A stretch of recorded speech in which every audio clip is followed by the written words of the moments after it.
नमस्कार जी, जय माता दी। आज मैं आप लोग के लिए प्रदोष व्रत कथा लेकर के आई हूँ। तो जो लोग बुधवार को व्रत रखना चाहते हैं, बुध प्रदोष कथा, मैं उनके लिए एक कथा लेकर आई हूँ। तो सुनिए। बुधवार के दिन भगवान विष्णु का पूजन, अग्नि में हवन तथा ब्राह्मणों को भोजन कराना चाहिए। इसके पश्चात स्वयं भी दही से युक्त अन्न का भोजन करें। बुध प्रदोष व्रत करने से शिव जी एवं विष्णु जी भगवान की कृपा से समस्त सुखों की प्राप्ति होती है। बुध व्रत में निम्न कथा पढ़ने व सुनने से समस्त पापों का नाश हो जाता है। रामू नाम का एक युवक अपनी ससुराल गया, वहाँ पर कुछ दिन सुखपूर्वक रहा। फिर अपने ससुर से एक दिन उसने कहा, हम अपनी पत्नी के साथ अपने घर जाएंगे, अतः आप विदा कर दें। यह सुनकर उसका ससुर बोला, आज बुध का दिन है, अतः आज जाना उचित नहीं है, कल चले जाना। किंतु रामू अपनी बात पर अटल रहा, किसी का कहना नहीं माना। लाचार होकर उसके ससुर ने अपनी पुत्री सहित उसको विदा कर दिया। किंतु उसे चिंता लगी रही कहीं कोई अनिष्ट ना हो जाए। रास्ते में रामू की पत्नी को प्यास लगी, अतः रामू पानी लेने चला गया। जब लौट कर आया तो देखा उसके स्थान पर एक दूसरा रामू बैठा है। रामू ने उससे पूछा, तुम कौन हो? तो उसने पूछा, तुम कौन हो?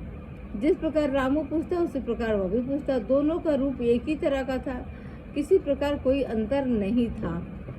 अतः उसकी पत्नी भी अपने वास्तविक पति को पहचानने में असमर्थ थी। कुछ समय बाद वे दोनों आपस में लड़ने लगे। उधर से राजा के सिपाही जा रहे थे, वे दोनों रामू को पकड़ कर ले गए। दूसरा रामू राजा के दरबार से अदृश्य हो गया। वह बहुत ही विलाप करता हुआ बोला कि यह बुध देवता के कोप का फल है। थोड़ी देर में आकाशवाणी हुई कि रामू ने किसी का कहना न मानकर बुध को यात्रा की, अतः इसे दुख प्राप्त हुआ। यदि अपनी ससुराल पत्नी सहित वापस लौट जाए, बुध देवता की पूजा करके यात्रा करे, तो किसी प्रकार का अनिष्ट ना होगा। रामू ने जब आकाशवाणी सुनी तो अपनी पत्नी सहित ससुराल में जाकर वहाँ पर बुध देव की पूजा की और फिर यात्रा की, तो सकुशल अपने घर आ गया। रामू और उसकी पत्नी बुद्ध के व्रत को करके इस लोक में अनेक प्रकार के सुखों को भोगकर धन पुत्र आदि से युक्त, अतः बुद्ध के दिन यात्रा वर्जित है। किंतु बुद्ध देवता की पूजा करने के बाद यात्रा करने में कोई दोष नहीं होता है और अनिष्ट का भय नहीं रहता। जिस प्रकार रामों ने धन धान पुत्र आदि को प्राप्त करके अनेक सुखों को भोगा, अंत में मुक्ति पाई, उसी प्रकार बुद्ध व्रत करने वाले को धन धान पुत्र पौत्रों की प्राप्ति होती है और सब कष्ट दूर होकर संपूर्ण मनोरथ पूर्ण होता है। ये था बुधवार का प्रदोष व्रत का था।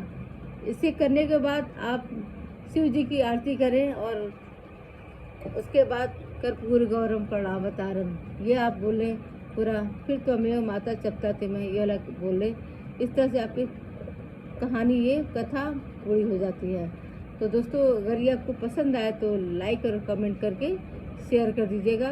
शेयर करते रहना चाहिए दोस्तों, शेयर में कोई रुकना नहीं चाहिए, क्योंकि ये जितना भगवान का इसे प्रसाद मानिए, जितना ये कहानी ये कथा बाहर जाती है, लोगों पास जाती है, लोग सुनते हैं, उनको भी इसका फल मिलता है। शेयर करने वालों को ज़्यादा फल मिलता है, तो शेयर करते रहिएगा।